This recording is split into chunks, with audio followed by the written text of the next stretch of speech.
Muy buenos días, bienvenidas, bienvenidos a todos en esta nueva edición de las Semanas de Pedagogías de la Universidad de Chile. Antes de comenzar, el profesor Ernesto Águila, presidente del Consejo Directivo del Programa Transversal de Educación, nos dará unas breves palabras en representación del decano Carlos Ruiz de la Facultad de Filosofía y Humanidades, quien hoy no pudo estar aquí presente por motivos de fuerza mayor. Adelante, profesor Ernesto. Muy buenos días, muchas gracias, Mónica.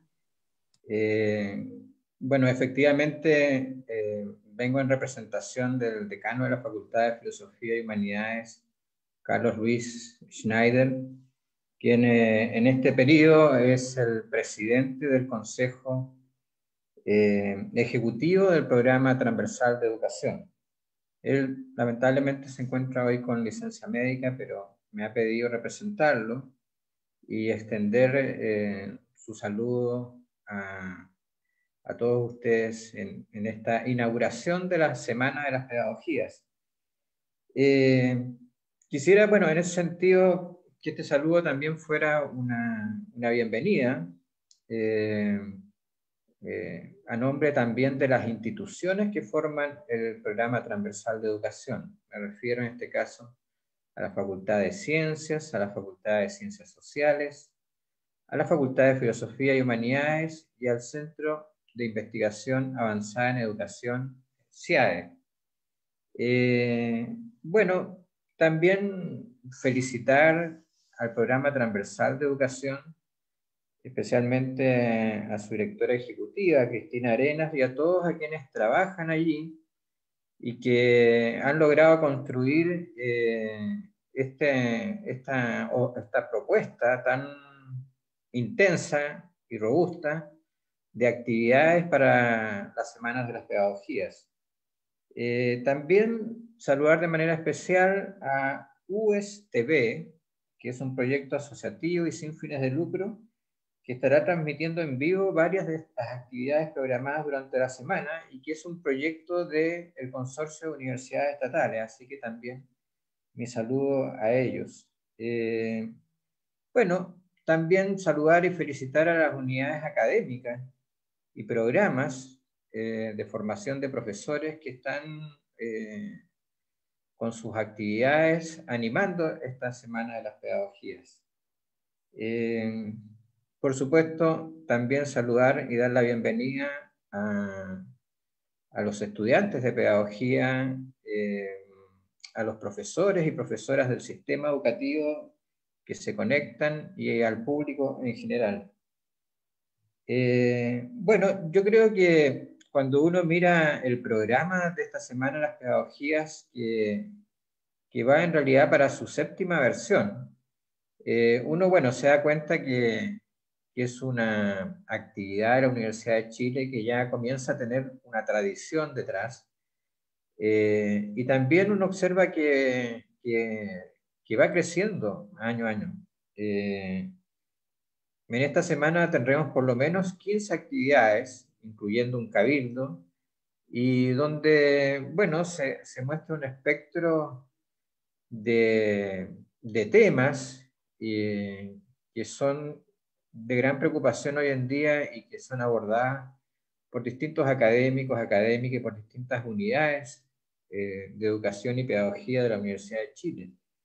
Hay actividades que tienen que ver con la diversidad y la inclusión, con la ciudadanía y las ciencias, con la realidad de los movimientos sociales y el proceso constituyente y el tema de la educación, con los temas de pedagogía en contextos de encierro, pedagogía no formal, sobre los desafíos que plantea la pandemia para la educación. Yo creo que todos estamos hoy en día bastante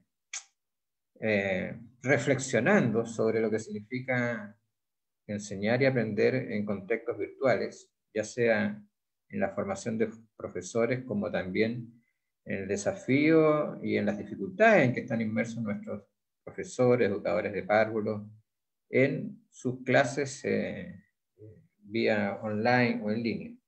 Así que en ese sentido, bueno, es una programación la de esta Semana de Pedagogía tremendamente intensa. Yo los invito a leer el programa de actividades y a estar muy atentos para poder participar de ellas. Yo creo que demuestra finalmente la fortaleza que va teniendo cada vez más las pedagogías en la Universidad de Chile. Hoy en día formamos profesores y profesoras en los 3 niveles del sistema educativo, en educación parvularia, educación básica, y en 10 áreas curriculares de la educación media, 10 de 11, incluyendo bajo una fórmula post-de licenciatura o de carreras en conjunto con la Facultad de Ciencias de carácter bidisciplinaria. Y hay también, bueno, como va a quedar demostrado esta semana, una amplia investigación y trabajo de extensión, dentro de lo cual creo que muy próximamente estaremos también inaugurando el doctorado en educación de la Universidad de Chile. Así que bueno, yo creo que esta semana de las pedagogías que hoy comienza expresan la consolidación del trabajo educativo y pedagógico de la Universidad de Chile. Es muy bueno el programa, les recomiendo mucho este primer panel que se ve muy interesante y me alegra mucho que partamos la Semana de Pedagogía con el trabajo que hace la carrera de Educación Parvularia del Departamento de Educación de la Facultad de Ciencias Sociales. Así que bueno, mucho éxito, felicitaciones. Y invito a todos, profesores, profesoras del sistema, estudiantes de pedagogía y público en general, a participar activamente en esta 7ª versión de la Semana de Pedagogía de la Universidad de Chile. Muchas gracias. Muchas gracias, profesor Ernesto Águila, por sus palabras. Y bien, damos inicio entonces a nuestro panel denominado Aportes desde la investigación en primera infancia, avanzar en procesos inclusivos. El objetivo de la actividad es promover la reflexión crítica a partir de investigaciones en primera infancia, develando especialmente situaciones de exclusión y vulnerabilidad de derechos. Reconceptualizar la primera infancia desde un enfoque inclusivo es necesario. Para nosotros es una tarea relevante. A partir de la modalidad de panel, se van a presentar 4 académicas investigadoras del Departamento de Educación de la Facultad de Ciencias Sociales de nuestra Casa de Estudios, quienes además forman parte de lo que estamos gestando en este momento, que es el núcleo de investigación en primera infancia. Se ha iniciado este trabajo aportando conocimiento en materia de infancia y reuniendo investigaciones previamente por sus integrantes y con toda una línea de trabajo muy interesante. A partir de esto de 4 importantes líneas: infancias, derechos y micropolíticas de la cotidianidad. La otra línea la hemos denominado infancias, aprendizajes y psicomotricidad. Infancias, patrimonio y desarrollo sustentable en tiempos de cambio climático es otra línea. Y finalmente, la cuarta, infancias, formación profesional y redes interdisciplinarias de aprendizaje. Cabe destacarse que este núcleo de investigación en infancias está conformado por académicos, profesores y profesoras del Departamento de Educación, pero además estudiantes de pregrado, egresadas e investigadoras asociadas de la Universidad de Concepción y la Universidad de Valparaíso, Universidad de Bío Bío, Universidad de Talca y Universidad de Diego Portales. Como podrán ver, es una convocatoria bastante abierta e integrada. Queremos señalar, además, que nuestro objetivo de investigar y generar conocimiento especializado en educación en primera infancia es nuestro foco. Y en nuestro caso, remiramos las infancias en el marco de la justicia social especialmente, de manera que sean visibles. En tal sentido, las académicas que nos acompañan darán cuenta de sus problemáticas, de sus avances en algunas investigaciones previas, invitándonos a reflexionar, a preguntarnos en función de estas concepciones de infancia. A continuación, vamos a presentar a la primera académica que nos acompaña. Ella, como todas, son parte del Departamento de Educación, como señalaba. Fabiola Maldonado García, profesora de Historia, Geografía y Educación Cívica, licenciada en Sociología, candidata a doctora en Educación y ha sido docente en Educación Media en establecimientos de financiamiento especialmente público y ha trabajado en la formación de educadoras de párvulo desde el año 2004, en áreas especialmente de sociología en la educación y metodología de investigación.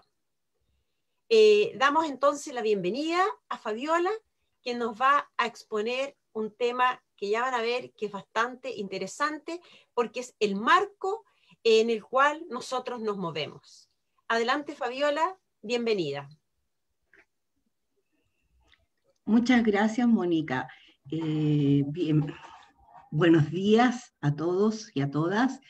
Es un placer estar en este espacio, poder compartir con ustedes lo que estamos trabajando como núcleo y como formadoras de educadoras. Voy a compartir una pequeña presentación para tener una guía.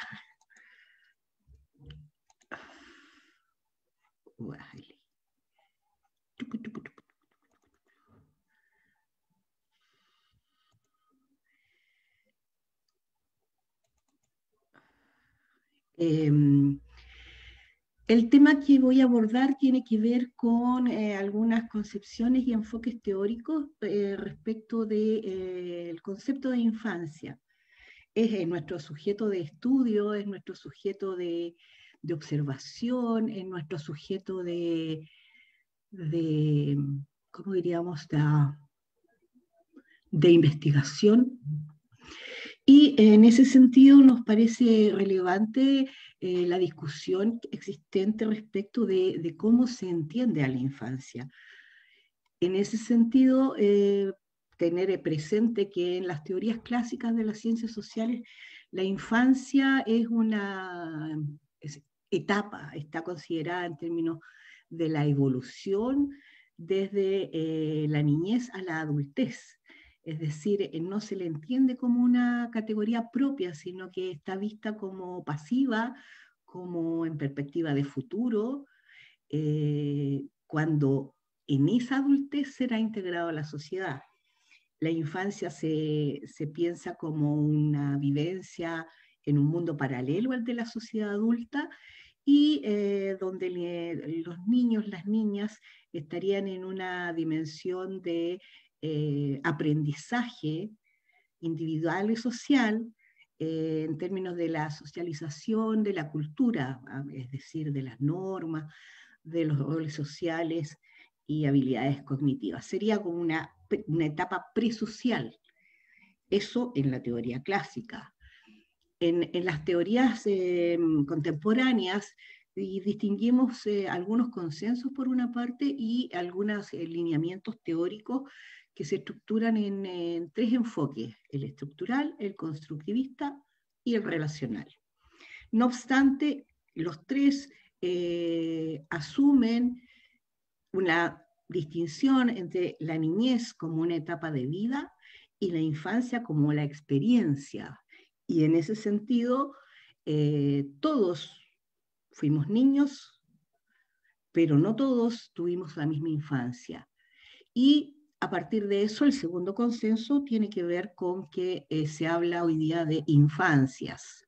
No hay una sola infancia, sino que la infancia es en plural, en tanto corresponde a experiencias de vida diferentes, de acuerdo a variables como género, estructura social, etnia, tipo de sociedad, etc.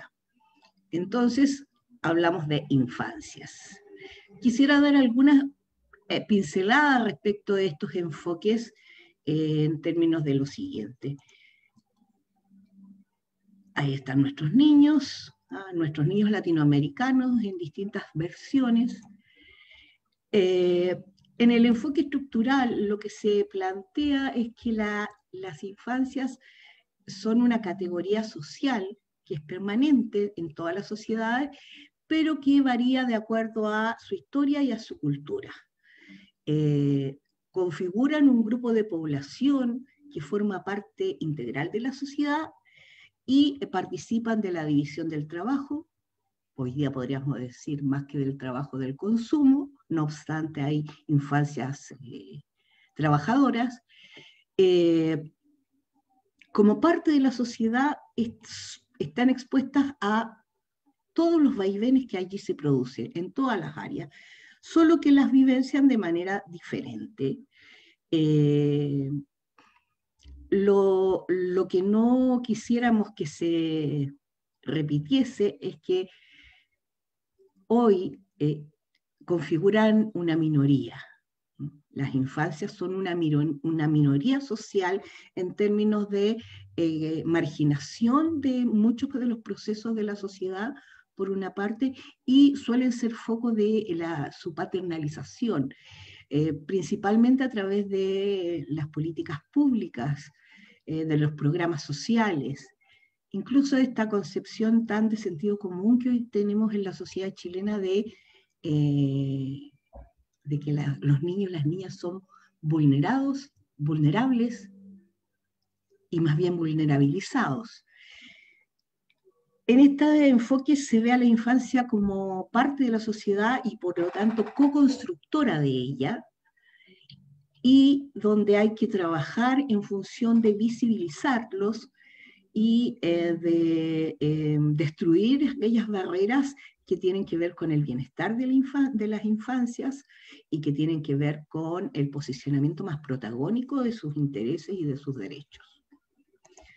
Por otra parte, el enfoque construccionista también alude centralmente a la idea de construcción social desde la infancia, construcción social de sus vidas y de sus entornos. En ese sentido, también se le considera una categoría social, de análisis social, y se le entiende como un fenómeno de investigación, un fenómeno de observación, en un proceso de construcción, en un estado permanente de construcción, en que los niños y niñas lo que construyen es cultura, lo que construyen son relaciones sociales, que debiesen ser investigadas desde sus propias dimensiones, no la aplicación de otros procesos de investigación propios de los adultos. Por último, en esta mirada rápida está el enfoque relacional, que entiende a los niños en su experiencia de vida y la construcción de sus relaciones sociales con los otros, digamos, intrageneracional, y con las otras generaciones, intergeneracional, con los adultos, con los adultos mayores. Niños y niñas experimentan, niños y niñas construyen relaciones sociales con los otros sujetos de la sociedad, y el foco central en esta investigación tiene que ver con eso, con las relaciones niño-adulto. Aquí nos saltamos de continente, desde el mundo desarrollado, nos planteamos procesos de investigación en enfoques desde lo que se llaman las epistemologías del sur. Hay expresiones de trabajo en sociologías de las infancias en Europa a partir de Lourdes Gaitán y otro gran contingente de investigadores. Desde Latinoamérica también hay un gran desarrollo de investigación sobre infancia. Yo puse ahí algunas menciones, como Eduardo Bustelo, que nos plantea una mirada de la infancia desde la biopolítica, o Alejandro Kusianovich, un peruano, que nos está situado sobre la ciudadanía infantil y la posibilidad de protagonismo ciudadano de los sujetos de infancia.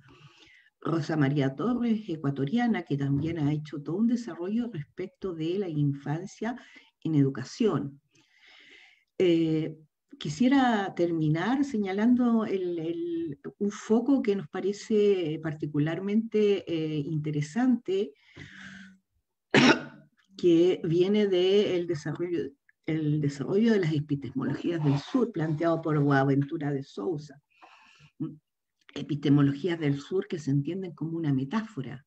La metáfora del sur es entendida como condiciones de conocimiento que están marginadas o marginales desde un nosotros desigual, desde los desiguales. Esa es un poco la metáfora, donde las infancias son entendidas como una categoría social en ausencia, que son invisibilizadas, es decir, se trata de grupos sociales que participan de infinitas áreas de la sociedad, no obstante aparecen ausentes en la producción de conocimiento, ausentes en su desarrollo integral como sujetos, ausentes en términos de no tener una concreción efectiva de lo que la mayoría de los países del mundo han proclamado suscribir, que es la Convención de Derechos del Niño. Y en esas ausencias, principalmente de los más pequeños, de la primera infancia, y por otra parte en las sociologías de las emergencias, en los adolescentes, porque no hay que olvidar que infancia abarca hasta los 18 años. Y en las emergencias, nuestros jóvenes adolescentes han dado enormes pruebas de participación social, política, ciudadana, en los últimos 20 años, no solo en Chile, en toda Latinoamérica. Damos cuenta del movimiento estudiantil, del movimiento feminista, donde nuestros adolescentes han tenido un rol protagónico de participación y una emergencia de temas estructurales de transformación. No obstante, se les mantiene al margen. Por ahí estaríamos. Muchas gracias por escucharme y doy paso a Mónica. Que esté muy bien. Muchas gracias, Fabiola, con esta primera presentación que nos da un marco tremendamente importante y reflexivo en torno a las infancias. Bien, ahora vamos a continuar y vamos a escuchar a la profesora Valeria Herrera Fernández. Valeria es profesora asociada del Departamento de Educación de la Facultad de Ciencias Sociales y desde el año 2014 a la fecha está trabajando con nosotros y aportando desde sus saberes. Ella es doctora en Psicología del Lenguaje por la Universidad Complutense de Madrid, España, licenciada en Educación y profesora de Educación Diferencial especializada en Audición y Lenguaje por la Universidad Metropolitana de Ciencias de la Educación. Es coordinadora académica del programa de doctorado en educación de la misma entre 2007 y 2013, investigadora responsable de 2 proyectos Fondesit y actualmente está trabajando en proyectos junto con nosotros y sobre modelos para el desarrollo de capacidades reflexivas y didácticas en estudiantes de educación parvularia y básica. Es autora de más de 40 publicaciones en artículos, capítulos, en fin, muchos temas interesantes que hoy día nos va a compartir en torno a sus investigaciones y nos invitará a ver cómo avanzar en procesos inclusivos en la primera infancia. Muchas gracias, Valeria. Te escuchamos. Muchas gracias, Mónica. Muchas gracias, Fabiola, por la presentación, el marco contextual en el cual vamos a presentar el trabajo que hemos estado desarrollando y cómo ese trabajo de investigación, de problematización, de revisión, de análisis, yo diría que de satisfacción e insatisfacción, de conformidad e inconformidad, nos lleva a seguir cuestionándonos y seguir avanzando en formular investigaciones y propuestas educativas que respondan a las diferencias, a las diversidades, a las infancias y especialmente allanen un camino hacia procesos realmente inclusivos. Sobre eso, en primer lugar, quisiera agradecer al Programa Transversal de Educación por la posibilidad de organizar y participar en este núcleo y también la posibilidad de visibilizar el trabajo que desde el Departamento de Educación en el núcleo de primera infancia hemos estado trabajando para lograr generar en un futuro un programa de investigación que nos permita seguir compartiendo, formando, investigando y proponiendo respuestas a nuestra sociedad. Creo que ahí el punto en común del núcleo es justamente proveer respuestas que permitan mejorar la sociedad en general y especialmente las condiciones de la infancia.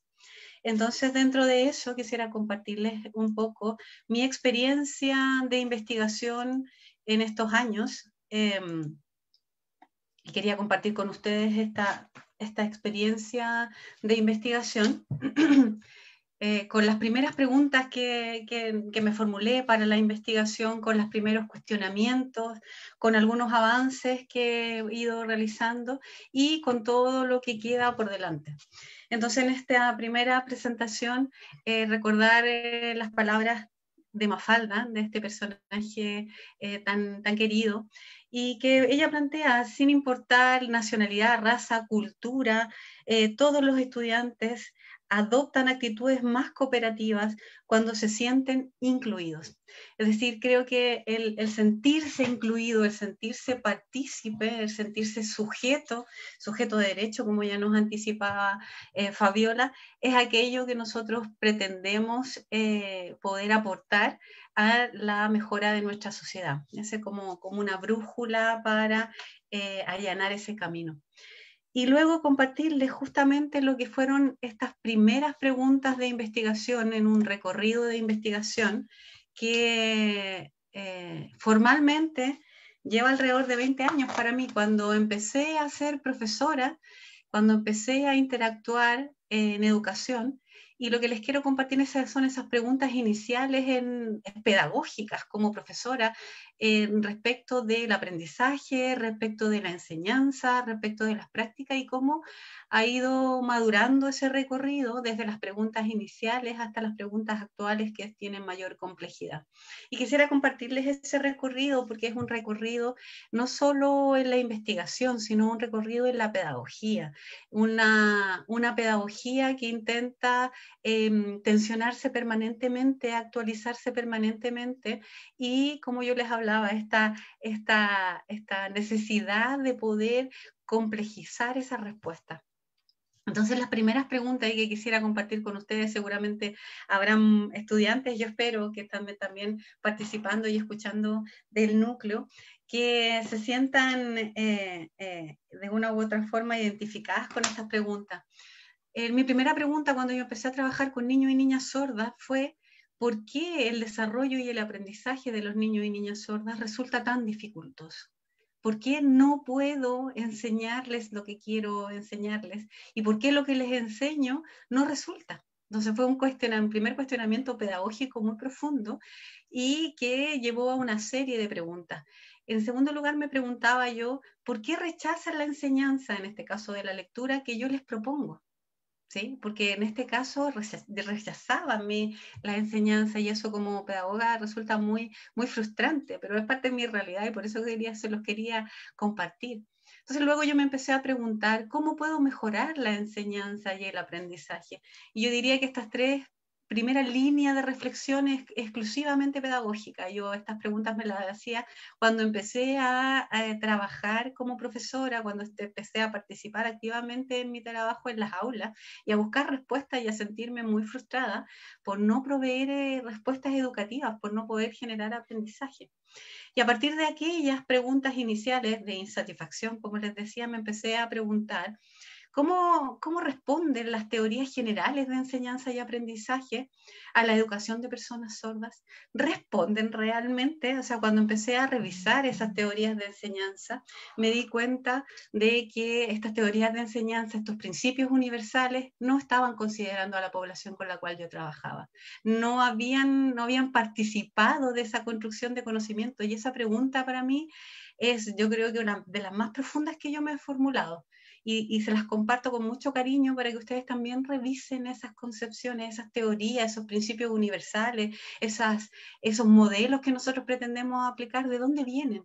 Nuestros niños con los que nosotros, nuestras niñas con las que trabajamos a diario, ¿participaron de la construcción de ese modelo? Entonces, en ese minuto te empiezas a quedar un poco a la deriva y buscando teorías, buscando respuestas. Entonces, en esa misma línea, una segunda pregunta fue, ¿cómo se aprende a leer desde el bilingüismo, es decir, desde la enseñanza de la lengua de señas y el español, y qué rol cumple la comunidad sorda en ello? Y ahí aparecen respuestas, modelos, aparecen teorías de educación bilingüe y empezamos a ver a los niños y a las niñas sordas como estudiantes bilingües e interculturales, donde la comunidad de donde provienen es fundamental en la educación. A partir de ello empiezan a surgir una serie de preguntas más que van al aula, que van al quehacer cotidiano. ¿Qué prácticas pedagógicas y estrategias de enseñanza favorecen el aprendizaje? En este caso del español escrito, de los niños y niñas sordas. Entonces ya no son esas estrategias generales, esas prácticas como universales, modelos de enseñanza que se imponen, sino modelos y teorías específicas que respondan a esas preguntas particulares. Entonces ahí empieza a visibilizarse esa diferencia y no a colonizarse, subsumirse esas diferencias, homogeneizar esas diferencias, sino a valorar y celebrar esas diferencias a través de búsquedas de respuestas pedagógicas situadas que pudiesen responder a aquello.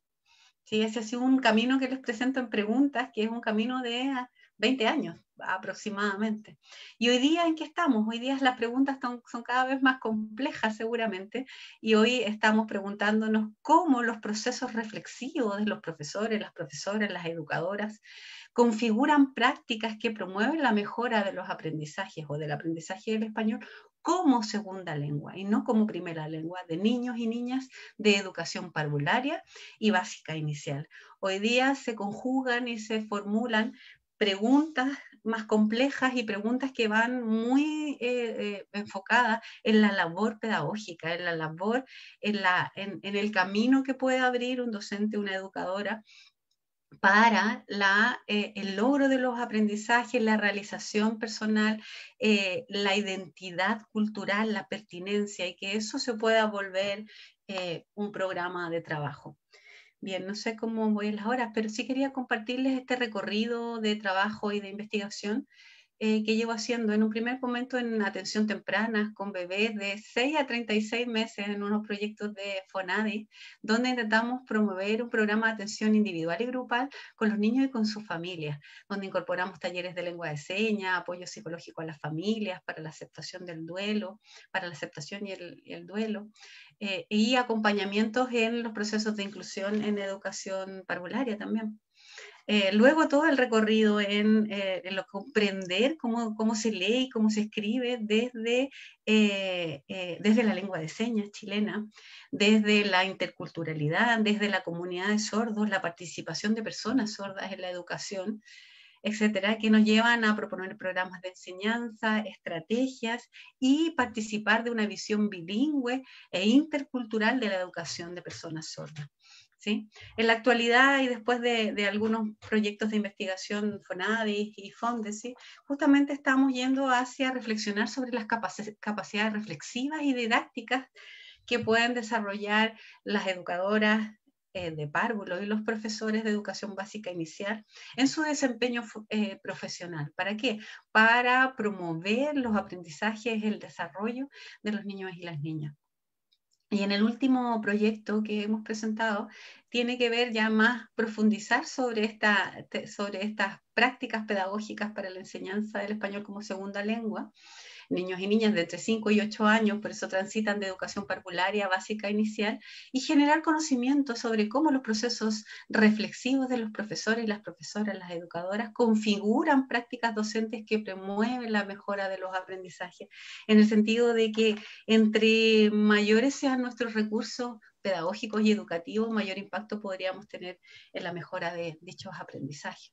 Ya estamos, Y para vale, finalizar, un minuto. Y para finalizar, la última diapo, Mónica, ¿qué hemos aprendido? ¿Qué quiero compartir con ustedes? ¿Qué quisiéramos compartir con ustedes en este recorrido, que es un recorrido epistemológico, como planteaba Fabiola? Y en eso yo creo que el núcleo en general está muy en sintonía de un pluralismo epistemológico y estas epistemologías del sur, el enfoque de derechos para una educación realmente inclusiva, a lo que yo agrego también una diversificación de nuestras habilidades pedagógicas y didácticas para enfocarnos en esos desarrollos.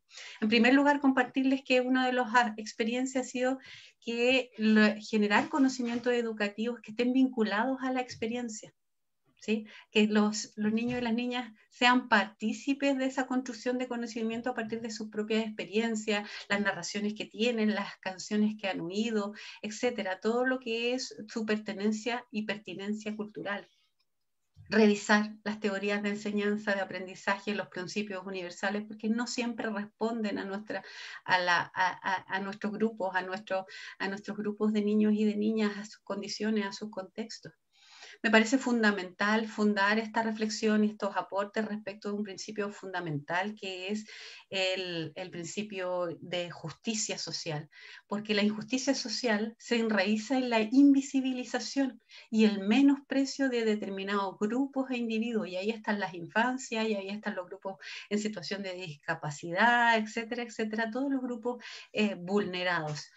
Y en un contexto de permitir educar en la diversidad como un proyecto político y social, no como un programa de inclusión, sino como un proyecto social. Creo que cuando lo podamos ver como un proyecto social y político, vamos a poder avanzar en educarnos en las diferencias, en las diversidades. Y finalmente, la reflexión que quiero compartir es que puedo aportar a este grupo de discusión el proveer enseñanza situada, que responda a las necesidades específicas que tienen los niños y las niñas, con prácticas pedagógicas específicas, ¿sí? Con un valor de lo pedagógico que yo relevo profundamente y que rescato como la posibilidad de transformación, la posibilidad de justicia social para todos y todas, y el sueño real de un proyecto social educativo que realmente sea inclusivo, respetuoso y que valore y reconozca las diferencias de todos y de todas. Muchas gracias por su escucha y hasta aquí llega mi presentación, Mónica. Gracias. Muchas gracias, Valeria. Uno se entusiasma realmente porque son preguntas interesantísimas que nos llevan a la reflexión, a seguir investigando, pero tenemos que seguir avanzando porque hay otro tema muy interesante que nos va a exponer la profesora Susan Sangüesa Enríquez. Ella es profesora titular del Departamento de Educación de la Facultad de Ciencias Sociales y es doctora en investigación educativa por la Universidad de Alicante, España. Ha dirigido diversos proyectos de Fondesit, redes de cooperación internacional, anillos en ciencias sociales, todos financiados por CONICYT y hoy ANIC. Ha realizado docencia en pregrado y posgrado en distintas universidades nacionales e internacionales y su línea de investigación es educación intercultural, comunicación intercultural en contextos migratorios. Y por eso ella nos invita a esta reflexión con un título muy seductor y tal vez vamos a preocuparnos un poco y ocuparnos. Ella ha titulado a esta presentación La escuela me roba mi cultura. Bueno, reflexiones sobre la lengua y la cultura. Gracias, Susan, bienvenida. Muchas gracias, Mónica. En primer lugar, agradezco esta invitación, especialmente al programa transversal de educación en la figura de Cristina, en virtud del tiempo y recogiendo un poco los planteamientos de mis compañeras que han tomado la palabra anteriormente. Quiero destacar solamente algunos conceptos que luego quizás podemos entrar en alguna discusión, como mencionó Fabiola, la marginación, la división del trabajo, y Valeria, que nos habló sobre el pluralismo epistémico, la diversificación y el enfoque de derechos, así como los conocimientos generados desde los propios niños y niñas. Esos son también los marcos sobre los cuales yo quiero presentar solo algunas reflexiones que son parte de un proyecto mucho más amplio, un proyecto Fondesit, sobre niños y niñas no hispanoparlantes. Es importante señalar que este trabajo inicialmente estaba pensado en un trabajo de campo, pero producto de la pandemia hemos tenido que tomar algunas medidas metodológicas y esto nos ha llevado a trabajar específicamente en los hogares de niños y niñas y en sus, digamos, poner el acento en la familia. Bien. Producto entonces de esta pandemia y del cierre de las escuelas, mi atención ha estado puesta en las mujeres, ¿ya? Mujeres que han migrado, y particularmente en mujeres que provienen de Haití. ¿Por qué ellas? Porque nuestros primeros trabajos dejaban ver que eran las madres las que tenían a cargo la educación de los niños y niñas. Eran ellas quienes principalmente les acompañan a los jardines infantiles y a las escuelas. A diferencia de lo que se piensa, ellas eran las que mejor identificaban esas estrategias de enseñanza que emplean las educadoras, los profesores, para trabajar con niños y niñas que provienen de la migración. Como se trata de una investigación mucho más amplia, entonces mi propuesta es simplemente hablar sobre la resistencia que hacen estas madres desde sus hogares. Estas madres que emigraron de Haití y que temen mucho a la escuela, y temen a la escuela bajo el supuesto que ellas señalan, abre comillas, que la escuela les roba su lengua, y al robar su lengua les roba también parte muy importante de lo que es su cultura. Entonces, la literatura primero nos indica que la lengua actúa como una barrera importante para la inclusión de las personas, niños, niñas, adultos, etc. También hay importantes investigaciones sobre los procesos de desplazamiento lingüístico, que señalan que el corte de la transmisión intergeneracional de la lengua es la principal razón por la cual una lengua se encuentra amenazada. Ante condiciones de imposición lingüística, que es el paradigma desde el cual nosotros nos posicionamos, las madres impulsan lo que Coronado, un autor, ha denominado como resistencia lingüística, vale decir, la persistencia de su lengua nativa en condiciones de dominación. También es importante, y aquí quiero compartir la pantalla, decir por qué reflexionar sobre esto. Bueno, una de las primeras cuestiones es demográfica, sin duda, porque no se trata solo de niños y niñas que provienen de Haití, sino de Brasil, de Estados Unidos, de China, de Alemania. Y fíjense también que hay una paradoja. Muchos de mis estudiantes me decían, pero profesora, el primer colectivo hoy en día es Venezuela, y Venezuela sí habla español, y tenemos muchos niños y niñas que provienen de Venezuela en nuestros jardines infantiles o en nuestras escuelas. Sí, pero resulta que hay muchas familias que provienen de Venezuela, efectivamente, pero que tienen otras lenguas, o sea, no el español como primera lengua, sino, por ejemplo, en Venezuela se habla el guayú, en Zulia, o el pemón en el estado de Bolívar. Eso sin contar la riqueza que tenemos nosotros de la lengua de nuestros pueblos originarios. Ahora, en términos metodológicos, que era una de las cuestiones que también destacó Valeria, efectivamente nosotros hemos optado por la triangulación de métodos, que implica un contraste de resultados la mayor parte del tiempo divergente. Es decir, nos reunimos con el equipo, nos reunimos con nuestros estudiantes, y parece que frente a una misma problemática, frente a una misma realidad, tenemos diferentes puntos de vista y diferentes argumentos. Entonces, nos parecía que este se ajustaba mucho más a lo que nosotros queríamos establecer como marco. Pero además había una cuestión pragmática, y era que dependiendo de los objetivos, en principio queríamos hacer una caracterización para saber una radiografía de aquellos que han venido a Chile en busca de mejores oportunidades, y allí nosotros necesitábamos aproximarnos a gran cantidad de personas, y por lo tanto pensábamos que los cuestionarios eran una buena estrategia. Pero luego también esa nos quedaba muy corta, porque nosotros lo que queríamos conocer eran las trayectorias migratorias de niñas y niños y familias. Por lo tanto, allí empleamos entrevistas en profundidad, y como les decía, estando cerradas las escuelas, nos remitimos entonces a las casas donde están estos niños y niñas previamente habiendo consultado, habiéndoles pedido la autorización y su consentimiento.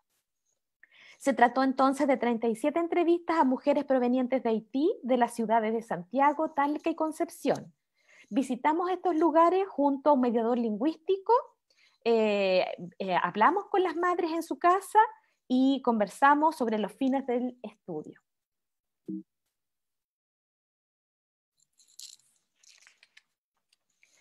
Quiero centrar las reflexiones en virtud del tiempo en 4 elementos. La primera, la caracterización. ¿Quiénes son?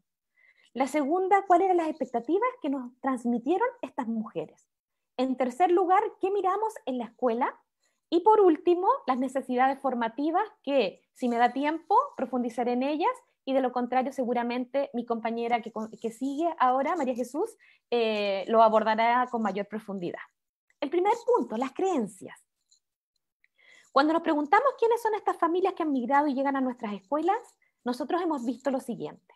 Nos llama primero la atención la sobreconcentración en determinadas zonas de la ciudad de las familias que han migrado. Especialmente se sitúan en zonas vulnerables, de aislamiento geográfico, en zonas periféricas. Cuando llegamos a sus casas, había muchas familias, pero por sobre todo, abre comillas, otras mujeres. Lo que nos llevó a identificar cadenas productivas de oficio, de solidaridad entre mujeres, como ustedes pueden ver allí en las imágenes. Madres que se reunían en uno de los hogares, en la imagen superior, ellas están diseñando bolsas que se pueden reciclar y que ellas podían hacer venta informal y tener entonces recursos para las familias que eran repartidos entre todas ellas. También en el caso del Maule, las mujeres llevan consigo a niños y niñas pequeños a la cosecha de los arándanos, niños de 3 y 4 años, y entre ellas se ayudan a garantizar su cuidado. La solidaridad es un principio de supervivencia para ellas, según lo que nos narran estas mujeres. Cuando son niños más grandes, entre 7 y 9 años, quedan al cuidado de otras mujeres, pero siempre sus connacionales. En todos los casos, y esto quiero ser enfática, las madres estaban muy comprometidas con la educación de sus hijos. Para muchas, esta es la única vía para no pasar por todo lo que ellas han pasado. Una movilidad social, pero por sobre todo buscan ser aceptados en esta sociedad. El segundo punto era la resistencia. Para las mujeres, hablar creol en espacios públicos es su mayor acto de resistencia.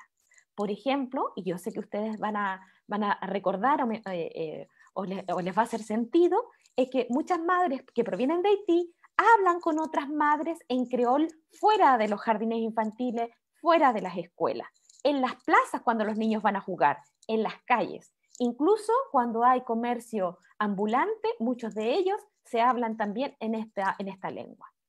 Hablando creol en las afueras de la escuela, se hacían presentes, se hacen visibles y nos demuestran que existen. De igual manera, hablando creol en el hogar, preservan su cultura y preparan a sus hijos para un eventual regreso a casa. Muchas de ellas esperan que los niños y niñas no pierdan la lengua del creol, porque ellas en su corazón, nos señalaban, siguen manteniendo la esperanza de que en algún momento estos niños y niñas volverán a sus países.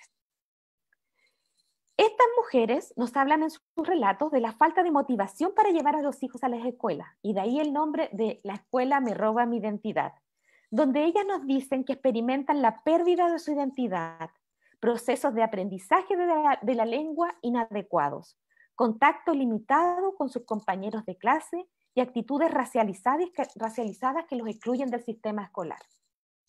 Yo hice una pregunta hace poco a mis estudiantes y les preguntaba entonces cuando ellas habían ido a jardines a práctica, ¿cuántas habían escuchado, por ejemplo, cuentos en creol? ¿Bien? La resistencia lingüística de las madres no se presenta como un rechazo en sí a la lengua de los chilenos, porque ellos buscan ser aceptados desde su perspectiva, sino como la defensa de lo propio sin la negación de lo ajeno.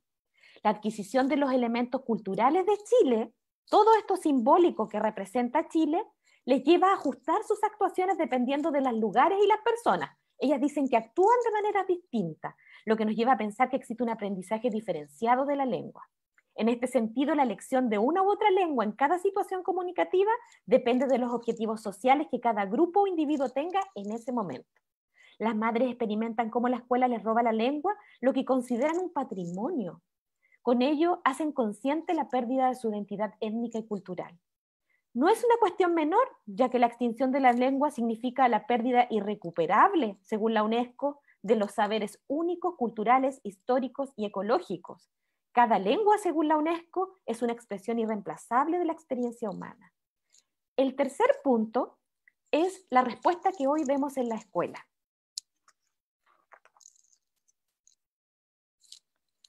Allí dejo algunas iconografías que cuando les mencioné el apartado metodológico, les dije que la forma en que nosotros conocíamos los sentimientos, las motivaciones, las frustraciones, las expectativas de niños y niñas, fue a través del análisis iconográfico. A ellos les invitamos a representar sus procesos y sus trayectorias migratorias, y aquí hay algunas producciones de ellos.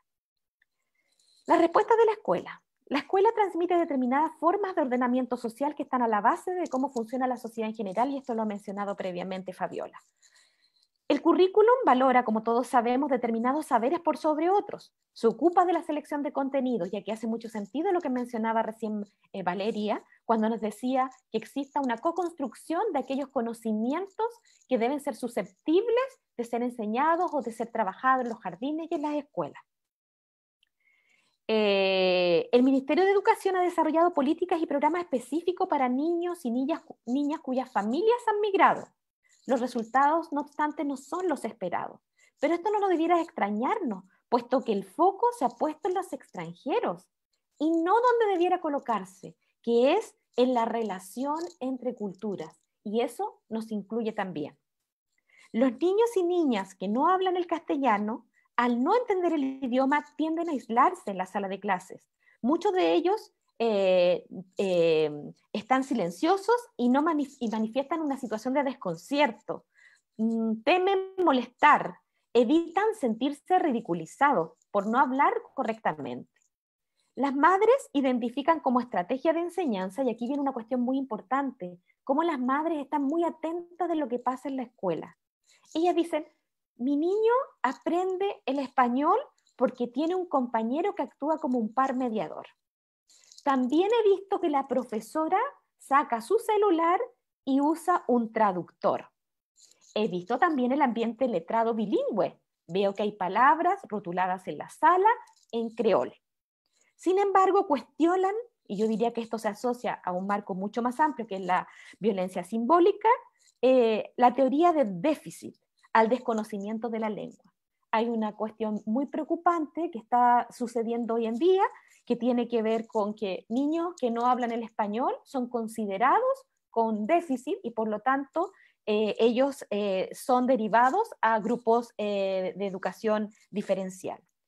Entonces, las madres identifican que el único modelo de enseñanza de la escuela, creo que estoy en la hora, un minutito. 2 minutos, Susan, por favor. 2 minutos, gracias Mónica, gracias. Estoy terminando. Entonces, decía yo que las madres identifican como el único modelo que hoy tienen en las escuelas el de asimilación, vale decir que a los niños se les habla solo en español, que su lengua está invisibilizada, está silenciada, y por lo tanto hay una inmersión lingüística, vale decir la exposición del educador a una única lengua. Por último, quisiera hacer notar el cuarto punto, que son las necesidades formativas, y con esto ya termino, que profundizará sin duda María Jesús, pero yo voy a hacer énfasis en 2 puntos solamente de los que tenía, que es la necesidad en la formación de cualquiera sea la disciplina, pero especialmente en las pedagogías, de ser consciente de la diferencia conceptual entre lengua minoritaria, que es como todos suelen hablar y hacer referencia al creol, y que viene, por cierto, desde la cultura occidental, tiene un enfoque etnocéntrico, para pasar a hablar de lo que es la lengua minorizada. ¿Por qué? Porque ahí se reconoce entonces una relación de poder por sobre esta lengua. También creo que hay que avanzar en un modelo inclusivo que abandone la asimilación y la marginación. Y lo más importante, creo yo, identificar a las familias como referente lingüístico y cultural.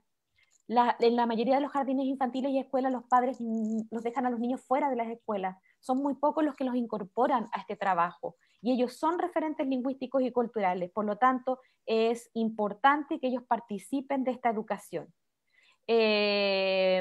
Y por último, María Jesús profundizará en ello seguramente, abandonar el modelo que tienen las universidades actualmente de enseñanza fragmentado, trabajar sobre la interdisciplinaridad, estudiantes de pedagogía en castellano, pedagogía en inglés, estudiantes de educación parvularia, estudiantes de ingeniería, estudiantes de medicina, porque las problemáticas y la realidad es común.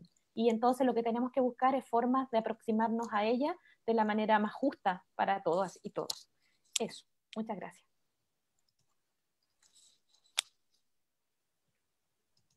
Muchas gracias, profesora Susan Sangüesa, por su interesante exposición.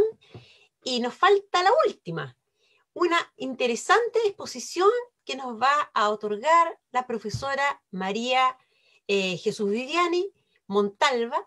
Ella es educadora de párvulos de la Universidad Católica, ahí se formó, doctora en educación por la Universidad de Bristol en Inglaterra, además especializada en entornos virtuales para el aprendizaje, hoy día muy importante, y ha trabajado como educadora en el aula, como formadora de educadoras para distintos programas de Chile, y como investigadora en diversos proyectos nacionales e internacionales. Actualmente es académica del Departamento de Educación y jefa de carrera de Pedagogía en Educación Parvularia. Hace docencia universitaria en áreas de práctica y didáctica de las ciencias. Bien, su línea de investigación es en educación parvularia y en el área de formación inicial continua, en educadoras y técnicos. Y por eso ella nos va a compartir sus estudios sobre profesionalismo en educación parvularia.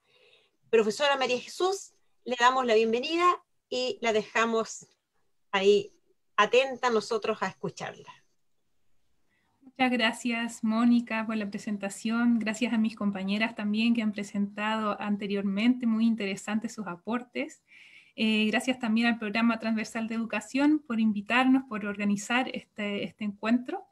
Como decía la profesora Mónica, yo les voy a compartir pantalla, acerca de los estudios sobre profesionalización en educación parvularia, ¿ya? Voy a hablar específicamente de la educación parvularia, centrándome en aquellos equipos adultos, adultas que están a cargo de la educación de los niños y niñas. Me imagino que muchas de ustedes han escuchado cuando se habla de educación parvularia, esta palabra que aparece tanto, ¿verdad? La palabra calidad. Decimos que la educación parvularia tiene muchos beneficios para las familias, para la sociedad, para los niños, las niñas, siempre y cuando esta educación sea de calidad. Pero ¿qué significa que sea de calidad, verdad? Es un término muy controversial, hay gente que la define de alguna manera, otros la definen de otra forma, pero lo que sí estamos de acuerdo es que los equipos, los adultos, las adultas, las educadoras, técnicos, educadores que están a cargo de los niños y las niñas, de la educación de ellos, juegan ahí un papel crucial, ¿no? Muy importante. Entonces, últimamente, las educadoras, educadores, ¿verdad? Técnicos, están ahí todos la están mirando, ¿verdad? Están en el escenario principal. Y nos estamos haciendo muchas preguntas respecto a ellos, a ellas y a su formación. Además, cada vez más en las políticas públicas aparece como algo interesante de qué se trata su formación, ¿verdad? Y sus estudios, sus exigencias que se les realizan. Y vemos que hay cada vez más regulaciones por parte de las políticas públicas hacia las formadoras, los formadores de los niños y las niñas, más requisitos para entrar a la carrera, y mayores expectativas sobre cuál es su rol y qué es lo que tienen que hacer y cumplir para llevar a cabo su tarea, para ser buenas profesionales. Han surgido, ¿verdad?, algunas preguntas interesantes de investigación respecto a esto. ¿Qué deben saber las educadoras de párvulos? ¿Qué deben saber hacer? ¿Qué habilidades deben tener? ¿Qué habilidades deben desarrollar? ¿Es algo que realmente se puede estudiar y se puede aprender? ¿O es algo que viene innatamente, por ejemplo? Todas esas preguntas que a lo mejor antes eran del ámbito más cerrado de la formación de educadores, de educadoras, ya han pasado a formar parte ya de un sistema más amplio, ¿verdad?, de políticas públicas. Algunas preguntas, por ejemplo, como ¿qué significa ser profesional en la educación parvularia? ¿Cómo se llega a ser profesional? ¿Qué requisitos debemos tener? ¿Cómo debemos formar a las educadoras, los educadores? ¿Cómo después, una vez que salen de la universidad, se siguen formando? Por ejemplo, ¿qué cosas tienen que aprender? ¿Qué cosas tienen que saber mirar? Por ejemplo, lo que comentaba mi compañera Susan, ¿verdad? O Valeria, lo de la inclusión, lo de a lo mejor nuevas infancias que van apareciendo, que a lo mejor antes no eran parte de nuestro contexto y han ido apareciendo, entonces tenemos que ir formándonos, aunque no hayamos estudiado eso en la universidad, por ejemplo. Todas estas preguntas, ¿verdad?, empiezan a aparecer y empiezan a ser tema ya de las políticas públicas. No siempre han sido tema de las políticas públicas. De hecho, les voy a mostrar un poco la trayectoria de estas preguntas a lo largo de la historia. Aquí tenemos en el año 1903 hasta 1913 más o menos estuvieron vigentes esta especie de decálogo o estándares de la época para las educadoras de párvulo. Ahí vemos a esta Leopoldina Malushka, que fue la primera formadora de educadoras en Chile, ¿verdad?, o en ese momento se llaman maestras kindergarterinas, y qué era lo que se esperaba de esas personas que se formaban en ese momento. Si pueden ver aquí, voy a leer algunas de estos estándares de la época. Dedícate con amor sincero a los niños. Estaba muy presente el componente afectivo, emocional, ¿verdad?, que las educadoras tenían que tener, y lo digo en femenino porque ese momento sí eran solo mujeres, ¿verdad? Procurar ser imparcial en el trato con los niños, confía en la bondad de la naturaleza infantil, cuida tus modales, vigila a los niños para evitar que cometan faltas, trata de conocer la individualidad de tus alumnos y arregla según eso los medios educativos. Eso es muy interesante porque todavía sigue, ¿verdad?, vigente, a lo mejor con otras palabras, pero seguimos de alguna manera exigiendo que las educadoras tengan que hacer eso. Tu tarea más importante es el desarrollo y cuidado de los sentimientos morales y religiosos. Ahí podemos ver, al contrario, algo que ha cambiado bastante, ¿verdad?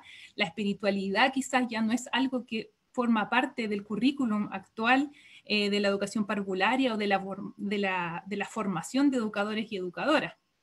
Trabaja en aumentar y profundizar tus conocimientos. Eso vemos que incluso hoy en la actualidad hay estándares, ¿verdad?, que son iguales a eso. Trata con mucho tacto a las personas que tienen relación directa o indirecta con tu ocupación. Un deber es administrar y ordenar tus libros. ¿Ya? Estos son los que se esperaba de una educadora en el año 1906. Después, en el año 1944, cuando comenzó la formación universitaria en la universidad, justamente la Universidad de Chile, ¿verdad?, aparecieron otros valores, como por ejemplo, Matilde Whitty ahí nos comenta, educar es formar de adentro a afuera. No puede formar quien no está formado. ¿Qué es lo que se necesita? Se requiere que un individuo tenga salud física, tenga equilibrio psíquico, sea alegre, tenga una moral trascendente. Nos habla de cosas que a lo mejor son más intrínsecas de la persona y que no necesariamente se van formando con el tiempo, ¿verdad?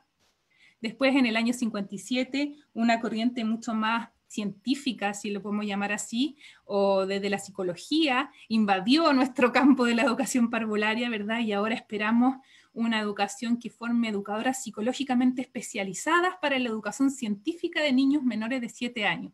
Ahí hay un pedacito del currículum de los ramos de esa época para las educadores de párvulos.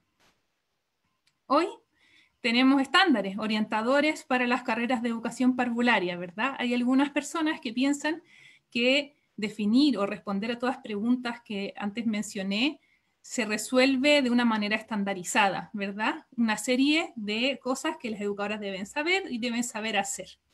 Pero hay otras corrientes actuales que ven esta realidad de una manera mucho más distinta, ¿verdad? Y que lo piensan como algo más complejo, algo que se puede mirar desde distintas perspectivas, que es comunitario, que depende de distintas personas y no solamente de una o un grupo de personas que diga cómo debe ser.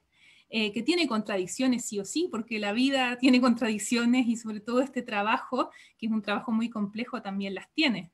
Y sobre todo, y como mencionaba la profesora Valeria Herrera antes, es situada, ¿verdad? La profesión está en un contexto histórico actual, hay algunos valores en esta sociedad actual que se valoran, otras cosas que no, etc. Entonces, si miramos desde esa perspectiva la profesión, vemos que el rol de la investigación en ese caso es explorar esta complejidad que existe, estas contradicciones que existen, esta relación con el contexto, ¿verdad? Y para eso hay algunas metodologías que se pueden usar, como la que yo usaba en mis investigaciones, por ejemplo, que es el análisis situacional. Es un análisis de la situación completa, no solamente de algo en particular, sino de una manera más sistémica y más ecológica. Y algunas de las preguntas que yo he ido preguntando a lo largo de mi trayectoria de investigación son, por ejemplo, ¿cómo definimos una buena educadora o un buen educador en Chile o en un contexto en particular? ¿Qué valores hoy consideramos importantes? Estén o no estén presentes en los estándares, porque hay cosas que puede que estén en los estándares y cosas que puede que no estén y que mucha gente sí esté valorando, ¿no? ¿Qué aspectos no se están valorando? ¿Qué aspectos se incluyen en los discursos? ¿Qué aspectos no se incluyen en los discursos, por ejemplo? Todas esas son las preguntas que he hecho para poder explorar esta complejidad de lo que significa ser un educador o una educadora de párvulo. ¿Y para qué? Para generar un diálogo. ¿Ya? Yo creo que eso es lo fundamental, un diálogo entre distintos actores donde todas esas voces sean escuchadas y ojalá puedan llevarse a las políticas públicas y no sean solamente algunos los que toman esas decisiones, sino que las decisiones se tomen a partir de lo que todos piensan que debiera ser, incluido, ¿verdad? Muy importante, toda la comunidad, niños y niñas, como ellos quieren y desean que sea alguien que los va a educar, ¿verdad? Y quisiera comentar muy cortito algunas de las investigaciones específicas que he realizado en esta área. Justamente la primera sobre qué significa ser una buena educadora de párvulos o un buen educador de párvulos en Chile. Y ahí, por ejemplo, este es un diagrama de lo que resultó de ese análisis, donde vemos que hay instituciones formadoras, gente que entrevisté de distintas partes, ¿no? de instituciones formadoras, de instituciones proveedoras de educación parvularia, las mismas educadoras, y hay algunas cosas que están en común, que las puse aquí al centro, por ejemplo, que las educadoras tienen que saber sobre el currículum nacional, que tienen que conocer sobre el desarrollo de los niños, sobre algunos contenidos disciplinares, eso es como transversal, todos lo mencionan. Pero hay algunas cosas que solo mencionan, por ejemplo, las universidades, que son lo más actitudinal. Eso lo mencionan mucho las personas que educan educadores. Y por otro lado, por ejemplo, las emociones, la parte afectiva, que era lo que vemos que también se mencionaba antiguamente, ¿verdad? Eso lo mencionan mucho las educadoras, pero no necesariamente está presente en los discursos de las instituciones proveedoras o de las instituciones que realizan o que están a cargo de las políticas públicas. ¿Y qué otros elementos, estos que están aquí afuera, son elementos que quedan excluidos, que nadie lo menciona? Por ejemplo, ¿qué piensan los niños y las niñas sobre esto? Eso nadie lo menciona. Entonces es interesante de explorar esto de manera ecológica, ¿verdad? De manera sistémica, para poder entender qué cosas están incluidas y qué no, y tratar de incluir aquello que no está y que consideramos relevante, ¿verdad?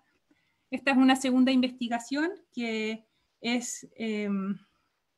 está relacionada con las técnicos en educación parvularia, porque también ahí vemos que su formación y la manera en que su rol está descrito es muy distinto a veces a lo que realmente ellas realizan en su práctica.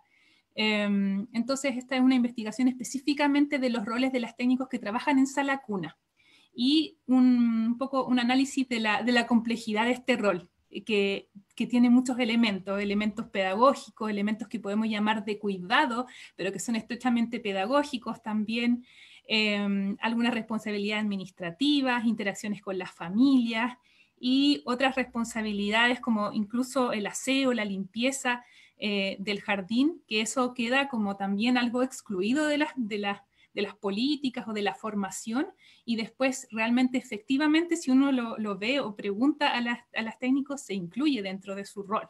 Entonces es importante también repensarlo eso.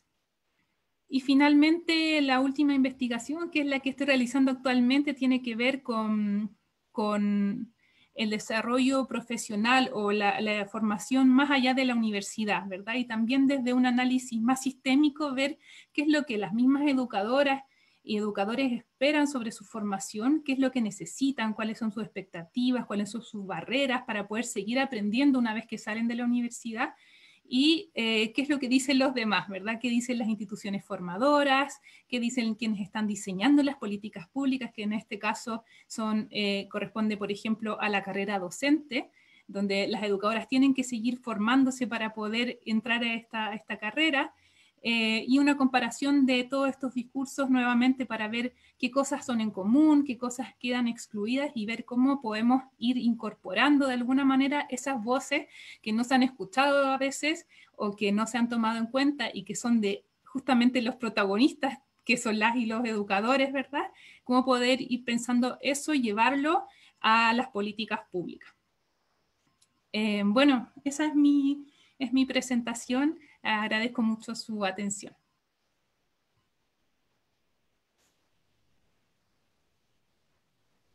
Muchísimas gracias, profesora María Jesús. Muy clara, muy interesante, como todas las exposiciones. Estamos ya casi llegando a la finalización de nuestra jornada.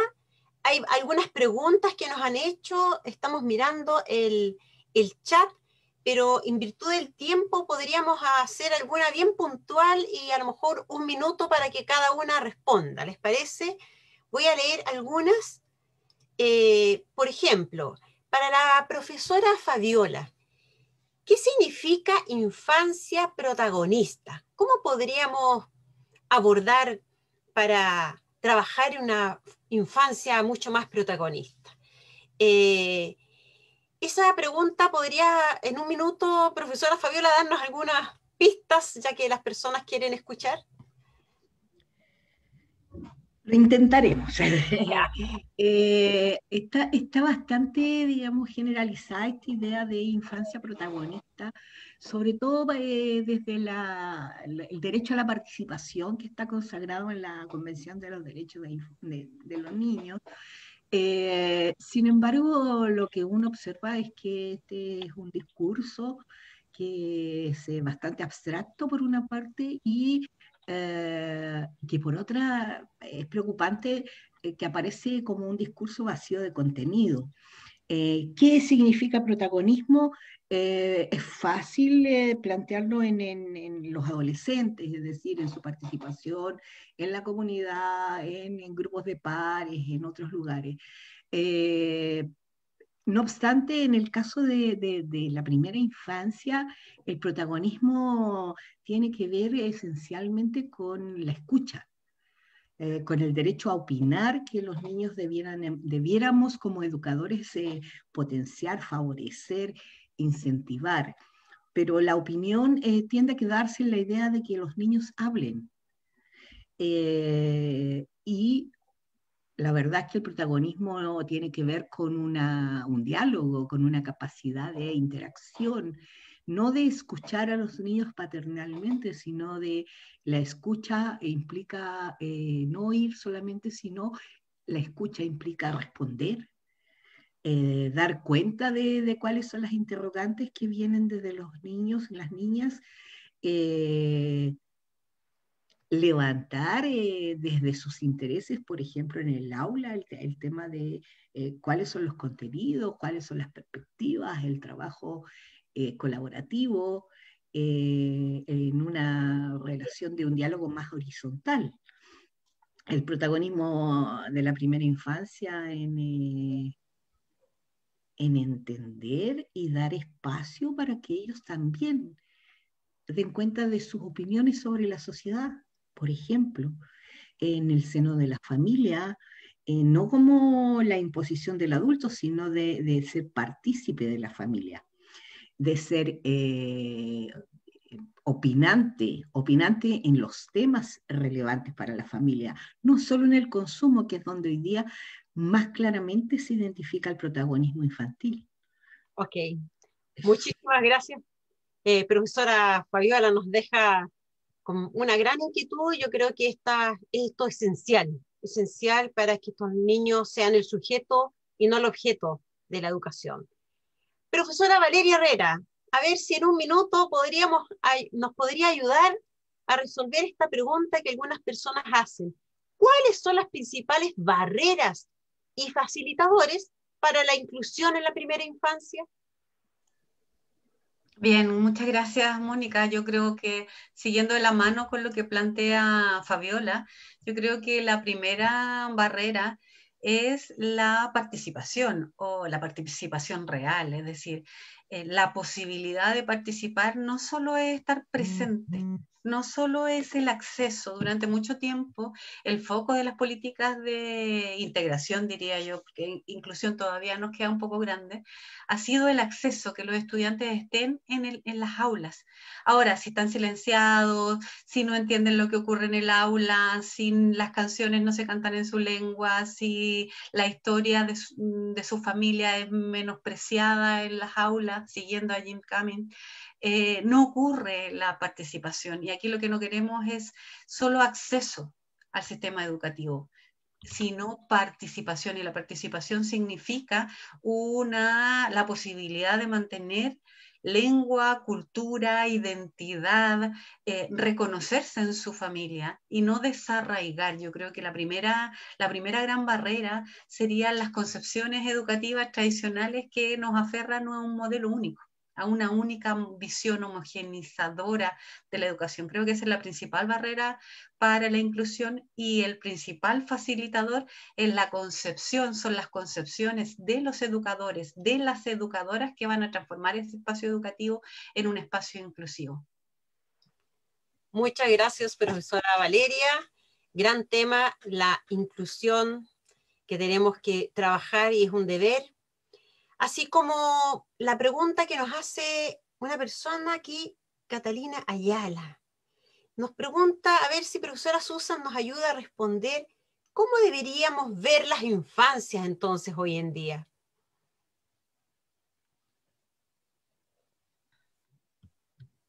Hola, gracias, Mónica. Una pregunta bastante compleja, pero yo creo que se ha ido construyendo a través del relato de Fabiola, de Valeria, de María Jesús y el propio, claramente como un sujeto que existe, que está. Debiéramos también incorporar, yo diría que más que incorporar, hacer carne, porque a nivel de discurso el tema del enfoque de derecho está presente para las infancias.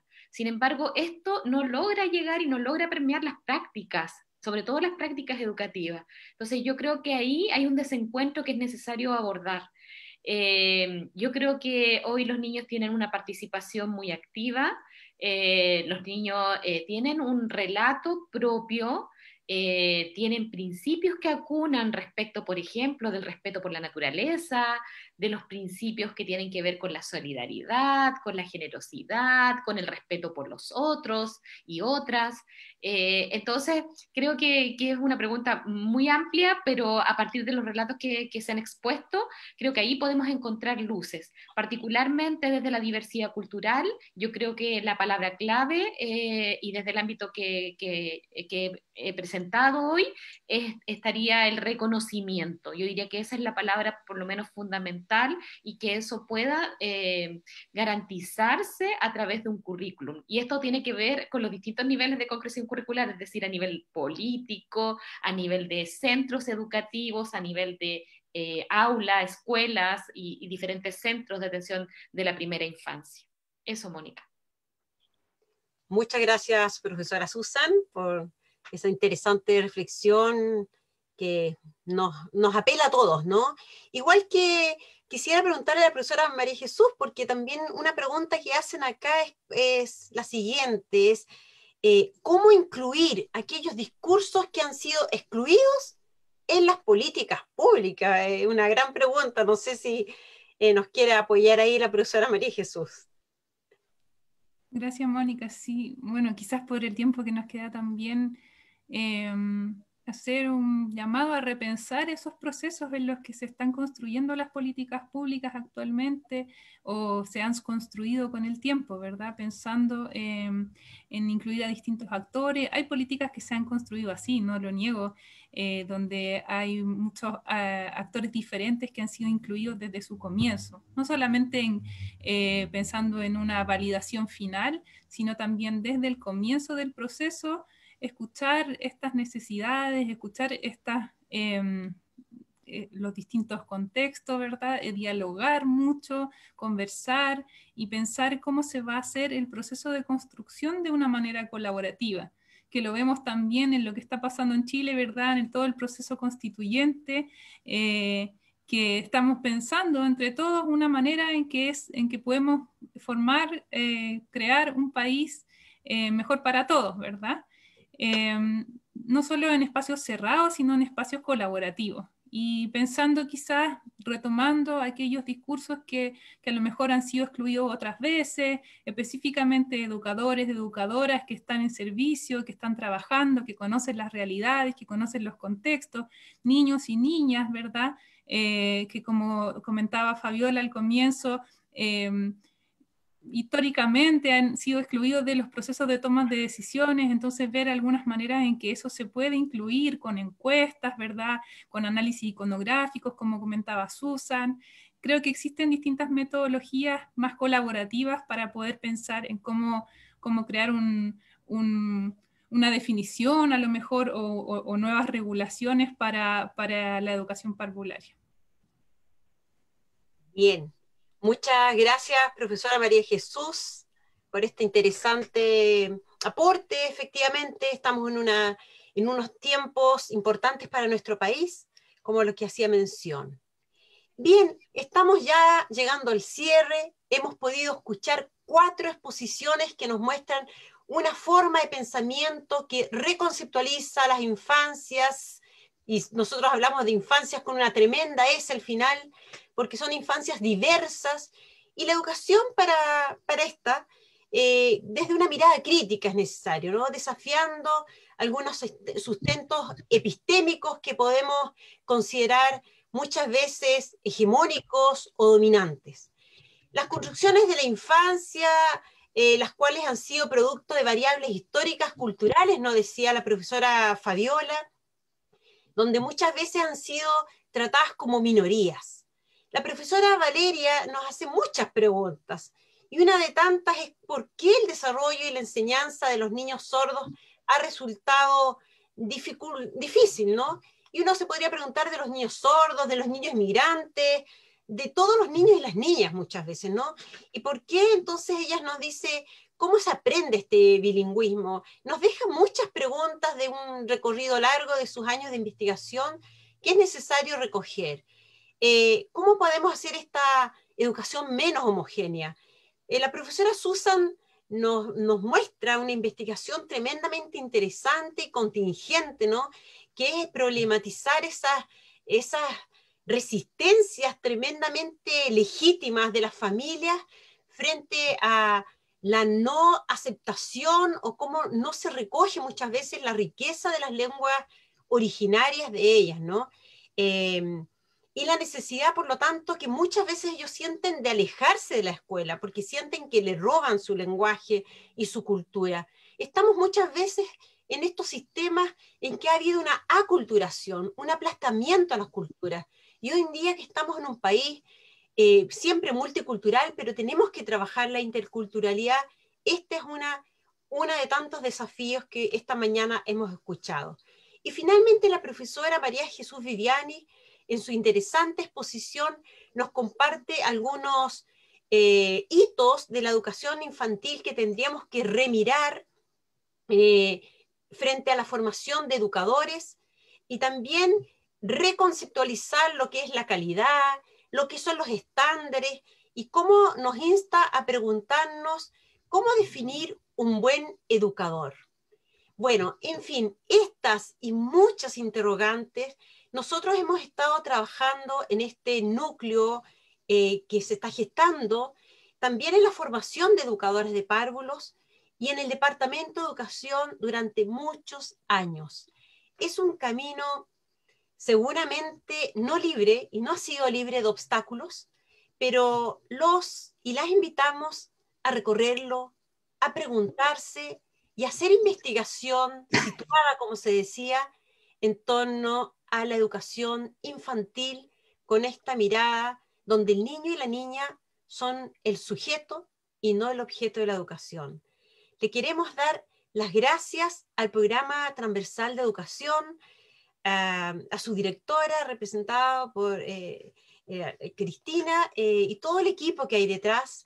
Invitamos a todos y todas las personas que están oyendo esta mañana a una semana de las pedagogías de la Universidad de Chile, donde hay una serie de actividades, ustedes pueden ver en la página, y estamos, bueno, muy contentos también. Tenemos grupos de estudiantes que nos están escuchando, y profesores, colegas. Hay mucho que hacer, así que le damos la bienvenida y este empuje a seguir trabajando por una educación mejor para los niños y las niñas de nuestro país y, por qué no, de nuestra Latinoamérica, que seguramente también nos pueden estar escuchando. Muchas gracias a todas, a todos y a todes.